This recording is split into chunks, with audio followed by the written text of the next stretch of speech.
जिस आदमी का सीबीआई कोर्ट में चल रहा है वो मुख्यमंत्री बनने के सपने ले रहा है। पहले बताए ना जनता को क्यों चल रहा केस, कितनी पेशियां हो चुका उस वहां पर। इसमें भूपेंद्र सिंह हुड्डा जी की भी संलिप्तता है और कुछ अधिकारियों की भी संलिप्तता है। इन्होंने किसान अपने राज्य में रुला दिए थे। सेक्शन 4, सेक्शन 6 लगाकर किसान बेचारा सस्ते में अपनी जमीन बेच के चला जाता था। क्योंकि अगर हरियाणा की चाबी इनके हाथ में जाती है तो ये तो पता नहीं और क्या करते।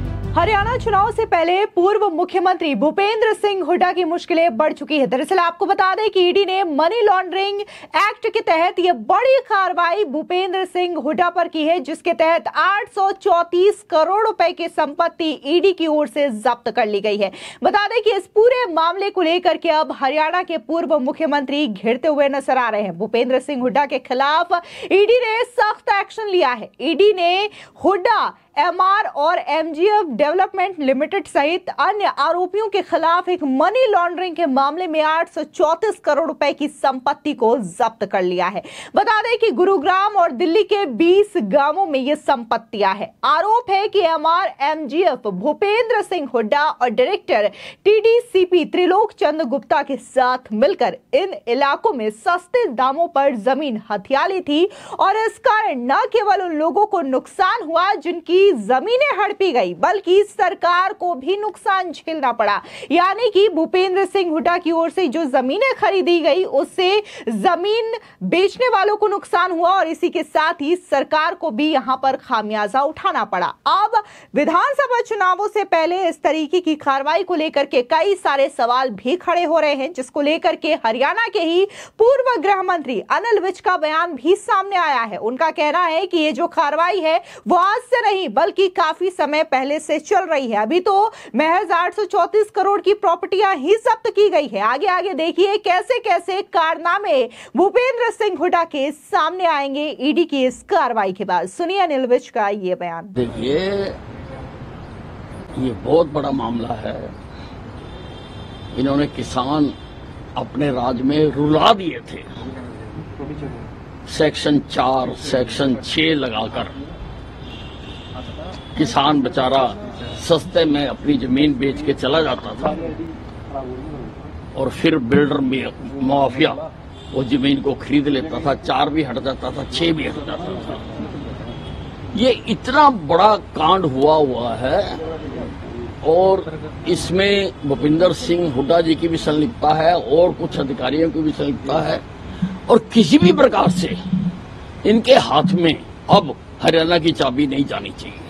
क्योंकि अगर हरियाणा की चाबी इनके हाथ में जाती है तो ये तो पता नहीं और क्या कर देंगे। सर, चुनाव के समय में ऐसी कार्रवाई क्यों होती है? पहले नहीं, ये तो लगातार चल रही है। ये तो लगातार चल रही है, लगातार कोर्ट की प्रोसीडिंग्स चल रही हैं, लगातार कोर्ट में केस है। अब ये लगातार चल रहा है। चुनाव के टाइम नहीं। कांग्रेस टाइमिंग के सवाल उठा रही है, कह रही टाइमिंग चुनाव के टाइम पे है, जानबूझ के किया जा रहा है। सरकारी एजेंसियों का दुरुपयोग करने की बात लगातार। देखिए ऐसा है, ये कंटिन्यूस है कि चुनाव के वक्त एफआईआर दर्ज हुई नहीं है। केस चल रहा है, कोर्ट में चल रहा है, सीबीआई कोर्ट में चल रहा है और जिस आदमी का सीबीआई कोर्ट में चल रहा है वो मुख्यमंत्री बनने के सपने ले रहा है। पहले बताए ना जनता को क्यों चल रहा केस, कितनी पेशियां हो चुका उस वहां पर, ये बताए लोगों को।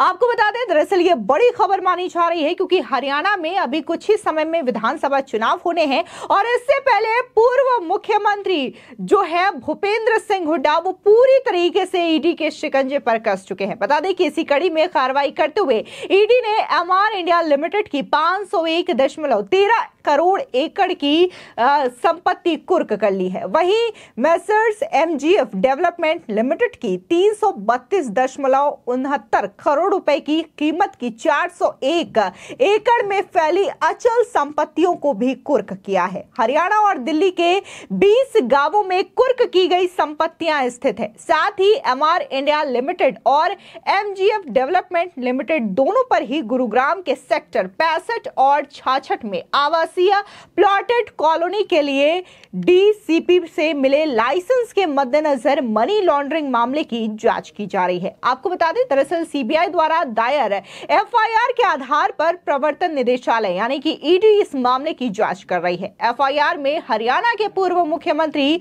भूपेंद्र सिंह हुड्डा, डीटीसीपी के तत्कालीन निदेशक Trilok Chandra Gupta, messrs Emaar MGF land limited और 14 अन्य कॉलोनाइजर कंपनियों के खिलाफ कार्रवाई की गई थी। बता दें, ये पूरा मामला सरकार और आम जनता के साथ हुई धोखाधड़ी से जुड़ा हुआ है। दरअसल अलग अलग जमीन मालिकों से सस्ते में जमीन हथियाकर उसे 2 कंपनियों के ओर दे दिया गया।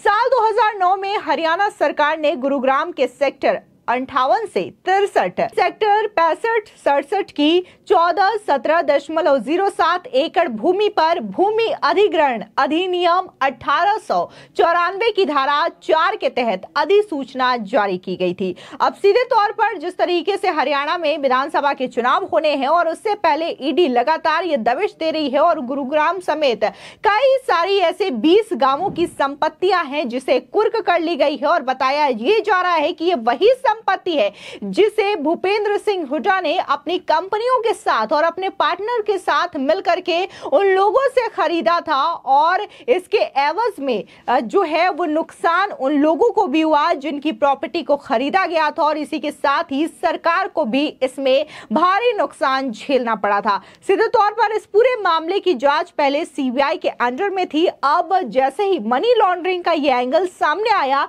तो यहां पर ईडी भी मामले में एंट्री करती हुई नजर आती है और अब ईडी जिस तरीके से दबिश दे रही है तो कुल मिलाकर के जो 20 गांवों की संपत्ति है तो 834 करोड़ रुपए की संपत्ति यहां पर जब्त कर ली गई है। ऐसे में हरियाणा में जिस तरीके से विधानसभा चुनाव होने हैं तो इसको लेकर के कांग्रेस हो या फिर बीजेपी हो अपनी अपनी ओर से तैयारियां कर रही हैं, अपनी अपनी ओर से कई सारी मीटिंग्स भी कर रही है। इस बीच हरियाणा के पूर्व गृह मंत्री अनिल विज का एक बार फिर से दावा है कि हरियाणा में सरकार बीजेपी की ही बनने जा रही है। सुनिए अनिल विज का यह बयान जहां पर उन्होंने हरियाणा विधानसभा चुनावों को लेकर के ये बात कही है कि इस बार भी बीजेपी की सरकार हरियाणा में बनेगी। ये 55 नाम चुनाव जीतों की लिस्ट है और वो नाम देख के आप भी कहेंगे कि भारतीय जनता पार्टी डंके की चोट पर चुनाव जीतने जा रही है। बाकी नामों का भी जल्दी फैसला हो जाएगा।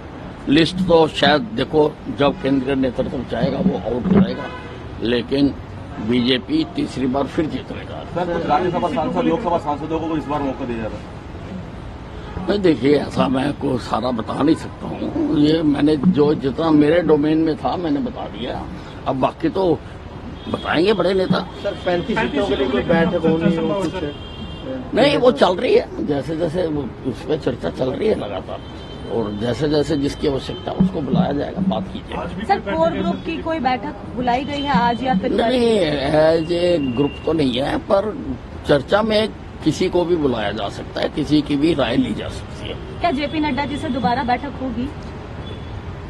नहीं, हो सकती है संभावना। वो तो हमारे सर्वे सर्वा है, अध्यक्ष हमारे, उनके साथ तो हो ही सकती है। फिलहाल देखना होगा कि क्या जिस तरीके से भूपेंद्र सिंह हुड्डा पर ईडी की कार्रवाई हो रही है, 834 करोड़ की संपत्ति ये कुर्क की गई है, तो इससे विधानसभा चुनावों में कांग्रेस को खामियाजा भुगतना पड़ेगा। क्या इस वजह से चुनावों में कोई इफेक्ट पड़ेगा, ये भी देखने वाली बात होगी। फिलहाल इस पूरे मामले को लेकर के आपकी क्या राय है, हमारे कमेंट सेक्शन में जरूर बताएं। धन्यवाद।